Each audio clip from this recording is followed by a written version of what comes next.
Emma Goldman, the famous anarchist leader, has returned to the United States after an exile of 15 years.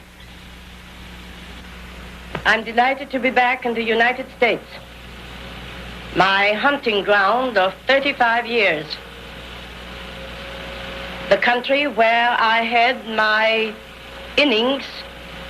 in the social and economic struggle, and where I decided to devote myself to the presentation of anarchism